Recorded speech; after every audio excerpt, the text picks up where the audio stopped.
دا ژوند صرف یو ځل تېروم، بیا خو زه نه راځم د مرګ نه بعد. زه خو دې دنیا له صرف یو پیر راغلی یم، بس بیا خو زه نه راځم. زه خو چې د دنیا لاړم قصه ختمه شوه. نو چې یو پیر ژوند دی ولې ښایسته نه تېروم؟ یو پیر ژوند دی ولې دې مزې نه علم د شریعت په حدودو کې دننه؟ بیا خو نه راځم زه دې دنیا ته. نه دا ځواني بیا راځي، نه دا طاقت بیا راځي، او نه دا روغ صحت بیا راځي.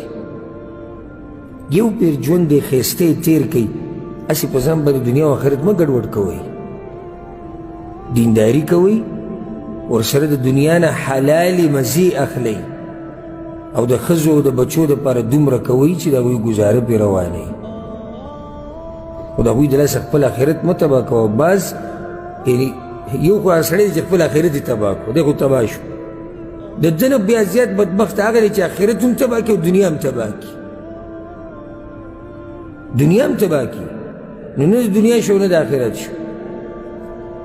دنیا کوه، مزې ترې واخله، بچو له رزق ګټه، د بچو خیال ساته، د هغوی تربیت کوه، د ښځې ذمهواري ده په موږ باندې، موږ به یې خیال ساتو.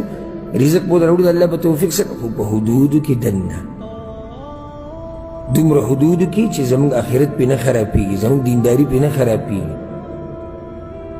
زه دې بعضو غریبانو ته وګورم که زما په والله زړه وسوځي، ورب الکعبه زړه مې پرې وسوځي. زه یم د دې غریب سړي څه ژوند دی،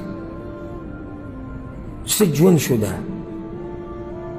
یعنې د الله نه لرې کېده او صرف هغه ټک خطا مونځ، هغه مانځه کې چې مو ولاړي د کار سوچ، مانځه کې هم دغه سوچ، په هغه مانځه هم نه پوهېږي. خو دومره لا ښه سړی دی چې جومات ته راځي، خو جومات ته هم صرف بدن راوړي، زړه بیا هم بهر په مزدورو کې او په کارونو کې پروت دی.